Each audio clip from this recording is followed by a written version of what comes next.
Buenos días, niños y niñas, otra vez. Espero que hayan prestado mucha atención a la clase de la profe Aleja y que dispongan en este momento de toda su atención y de toda su escucha. Recuerden algo que nos dijo la profe, dejar de lado los distractores, concentrarnos. Recuerden la bitácora. El profe Cristian les dijo que podían tener también la de ciencias naturales con la de ciencias sociales. Entonces, maravilloso. Recuerden siempre tener donde tomar nota y consignar esas cosas que les parecen importantes, que les llaman la atención. Entonces, vamos a comenzar con nuestra clase del día de hoy. Hoy les voy a contar unas historias que hablan del origen de los mapas. Cómo nacieron esos mapas, de dónde vienen, quiénes fueron los primeros que hablaron y que hicieron esas cartografías y esas representaciones de nuestro espacio. Entonces, nuestras metas serán, primero, describir el origen de los mapas y su importancia para la humanidad, y segundo, reconocer algunos acuerdos para el desarrollo de los mapas. Profe, acuerdos, sí, necesitamos como humanidad, como sociedades, hacer algunos acuerdos para poder comprender los mapas de otros. ¿Para qué los mapas entonces? Cuando nosotros hablamos de la geografía como una de las disciplinas de las ciencias sociales, dijimos que nos servía para ubicarnos en un lugar o en un espacio. Pues precisamente los mapas lo que hacen es que nos ayudan a establecer una relación con el mundo. ¿Qué reconozco yo de mi espacio? ¿Qué cosas no conozco? ¿Cómo me relaciono con esos espacios, esas personas, esos lugares que no conozco? Entonces, precisamente nos permite ubicarnos, movernos, tomar decisiones sobre la vida que queremos tener en ese espacio. Recuerden que estuvimos hablando que todo espacio geográfico tiene unos recursos que tiene que ver con el relieve, con las montañas, con los ríos, con todo eso que está a nuestra disposición y también a nuestro cuidado, no solamente para usarlo, sino también para cuidarlo y proteger la vida. Entonces, los mapas nos permiten, por ejemplo, ubicar esas riquezas hídricas, esas riquezas naturales y poder protegerlas y usarlas. Tenemos entonces, por ejemplo, un caso de análisis. Los animales. ¿Ustedes creen que los animales hacen mapas? ¿Cierto que no? Es como difícil decir, profe, yo nunca he visto un animal dibujando un mapa. Pues la verdad, profe, nunca lo he visto. ¿Cómo así que los animales hacen mapas? Pues realmente podríamos decir lo que son procedimientos cartográficos. Los animales hacen procedimientos cartográficos. ¿Como cuáles? Los que tienen perros, por ejemplo, en casa. ¿Se han dado cuenta que cuando ustedes sacan al perrito a que haga sus necesidades, él va, por ejemplo, orinando ciertos lugares que no necesariamente porque tenga la necesidad, sino porque le hace un mapa de olor? Cuando él marca ese territorio, en su cerebro se va creando una imagen del territorio en el cual él habita. Y él sabe entonces que por donde está ese olor, está reconociendo y puede desplazarse en ese espacio y puede guiarse, ya sabe ubicarse, cómo devolverse para la casa, cómo ir al parque que le gusta, dónde ve a los animales y a los amigos que le gustan también. Y las abejas tenemos, por ejemplo, que también hacen procedimientos cartográficos. Por ejemplo, la abeja, digamos que está encargada de encontrar dónde está la miel, hace una danza o un baile que genera unas figuras geométricas que ubican a las demás abejas. Entonces, imagínense, ¿sabían eso? ¿No les parece muy bacano saber que también los animales hacen procedimientos cartográficos? Y ya nosotros los humanos, como tenemos una capacidad cognitiva diferente, entonces nosotros lo que hicimos es, todo ese conocimiento que tenemos de nuestro espacio, lo empezamos a plasmar, lo empezamos a dibujar, lo empezamos a representar sobre diferentes objetos. Hoy, actualmente, lo hacemos sobre papel cuando estamos de pronto haciendo un mapa específico de un lugar pequeño, o digitalmente, como con Google Earth, que lo vimos la clase pasada. Entonces, para los seres humanos, ese conocimiento sobre el espacio da un poder, ¿sí? Da un poder porque ese conocimiento le permite a las comunidades ubicar, como ya dije, recursos. También son importantes los mapas para los seres humanos porque tenemos una necesidad de desplazamiento, de conocer otros territorios, de desplazarnos dentro del nuestro sin perdernos, y los mapas precisamente evitan que nos perdamos. También cuando se estaba ampliando el comercio, cuando de un pueblo a otro se quería llevar a vender algunos productos, se necesitaba saber cómo ir y regresar, y los mapas precisamente nos ayudan a eso. También para compartir o imponer formas de vidas y creencias.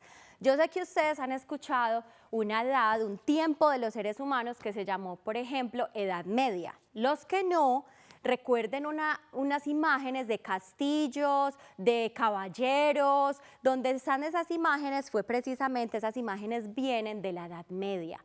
Y esa Edad Media, por ejemplo, le pareció, a los humanos de esa edad les pareció muy importante llevar a todo el mundo las creencias que ellos tenían. No solamente ellos, también en otras partes del mundo viajaban largas distancias y hacían largos recorridos para poder compartir e imponer, muchas veces por las guerras, imponer esas creencias.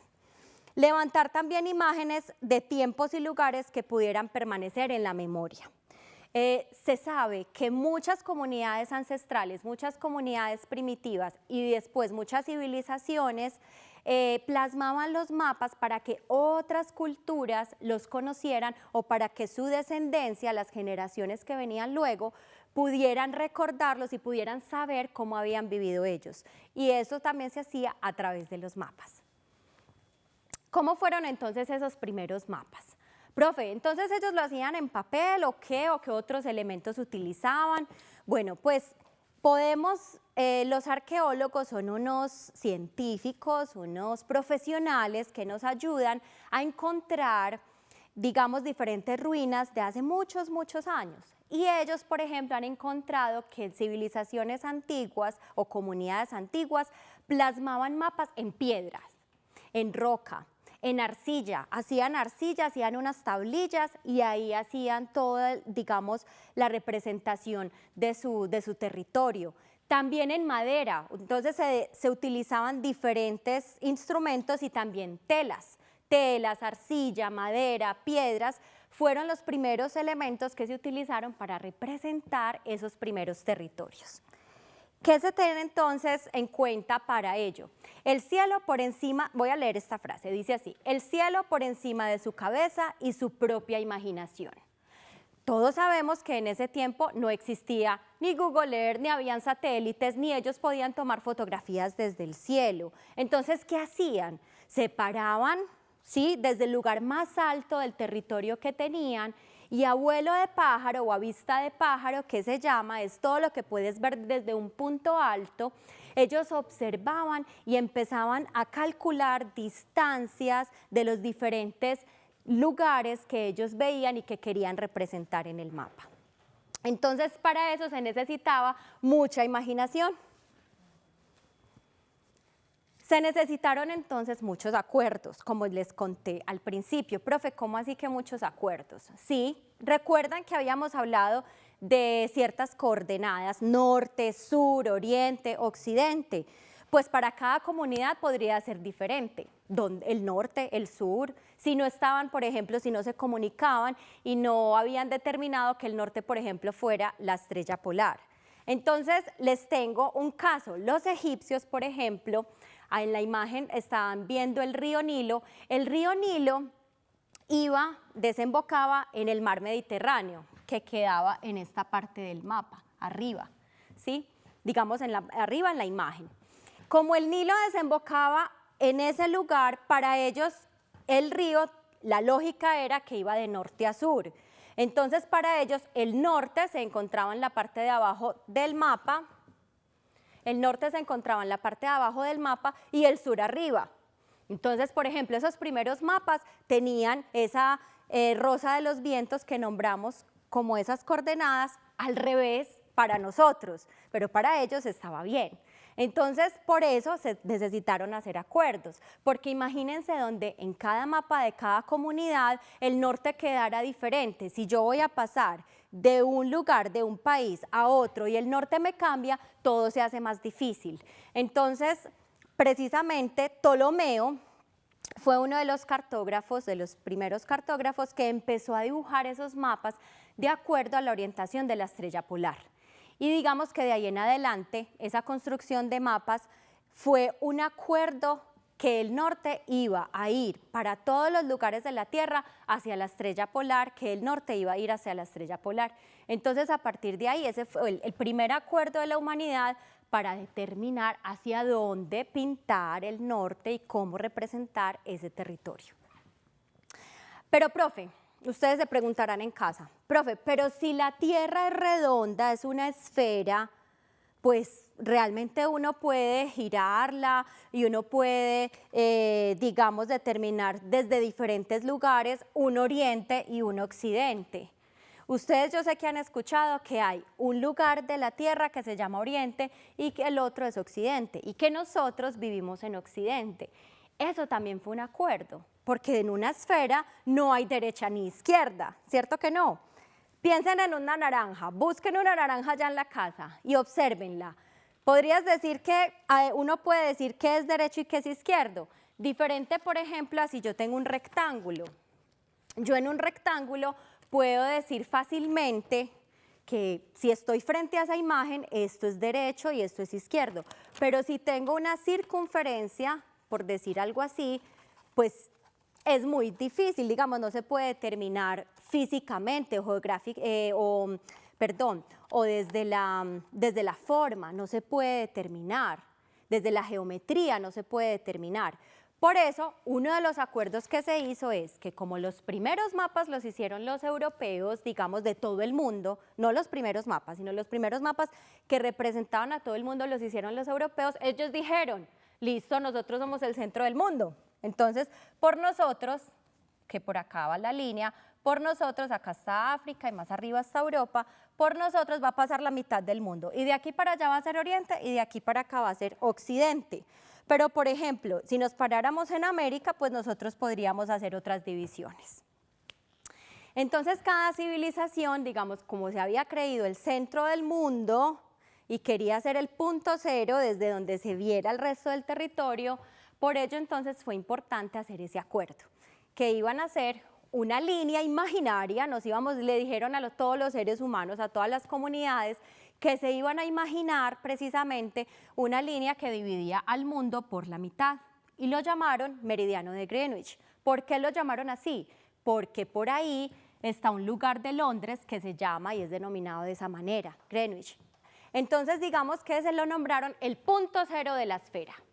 Pero ese punto cero de la esfera no tiene nada que ver con que sea la mitad de la Tierra. Es un acuerdo de los humanos para podernos ubicar, ¿vale? Tenemos entonces aquí que ya se veían todos los continentes a partir del siglo XV. Entonces, todos los continentes, acá tenemos América, ¿sí? Este que estoy señalando acá, América. Al frente de Suramérica, por ejemplo, tenemos a África. Acá en la parte norte de África tenemos a Europa, esta parte es Asia y este de aquí que está rodeado todo por mar, por océano, se llama Oceanía. Listo, ya los vamos a ir repasando en otras clases. ¿Qué permitió entonces hacer el mapamundi? Profe, ¿cómo se pudo dibujar todo el mundo? Fue importantísima la navegación. Esos navegantes que salieron desde Europa principalmente a otros continentes, recuerden por ejemplo que Cristóbal Colón, o los que no saben les cuento, estaba buscando una forma diferente para ir a la India y se topó con América. Entonces, él estaba por acá tratando de llegar a esta parte y resulta que dijo, no, no me voy a ir por donde se va todo el mundo, que es por acá, que ya esa ruta comercial está muy llena. Nos vamos a ir a darle la vuelta a la Tierra y nos vamos a ir por acá. Y táquete, se encontró con América. Entonces, a partir de ahí, los cartógrafos comenzaron a dibujar todo el mapamundi, dijeron, hay otro continente, hay otro territorio que no conocíamos y lo nombraron América. Por eso fue tan importante la navegación. Y se hicieron necesarias también otro acuerdo que hicieron los seres humanos para poder crear mapas que se llaman proyecciones. Profe, ¿cómo así que proyecciones? Las proyecciones las podemos entender como aproximaciones, es decir, no podemos saber exactamente, porque no tenemos satélite, porque no tenemos cómo medir muchas cosas, cuál es la distancia y cuál es el área. Yo sé que han estado hablando de áreas, ¿sí? Cuánto miden los territorios exactamente, pero podemos hacer una proyección, es decir, una aproximación para hacer, digamos, ciertos dibujos de los mapas. Por ejemplo, si ustedes, yo les decía que si tenían una naranja, y ustedes en una naranja dibujan un rectángulo, y luego pelan la naranja, ese rectángulo, cuando pelan la naranja, se distorsiona, es decir, la imagen cambia, ese rectángulo pierde forma. Entonces, como la Tierra es esférica, era necesario hacer aproximaciones solamente, pero no que quedara exactamente igual a cuánto medía el territorio. Y por eso, por ejemplo, en algún momento, Groenlandia terminó siendo más grande que África en una de las proyecciones que se hizo. Y en la realidad, África es mucho más grande que Groenlandia. Por eso entonces hubo un aporte muy importante que se llama el mapa Autagraph de Hajime Narukawa, que logró desde otra perspectiva plasmar el mundo sin que nadie estuviera determinantemente en el centro o sin que ningún territorio estuviera más pequeño o más grande de acuerdo a la realidad. Bien, entonces resulta que hubo un primer mapa que decimos que encontramos los seres humanos y es el mapa del mundo babilonio. Ese mapa tiene unas características que no hubiéramos podido entender ni hubiéramos podido comprender si no hubiera tenido una escritura, se llama escritura cuneiforme, que nos hubiera ayudado a entender ese mapa. Y ahora volvemos entonces y vamos a hablar de ese primer mapa. Vamos a un recreo y ya volvemos.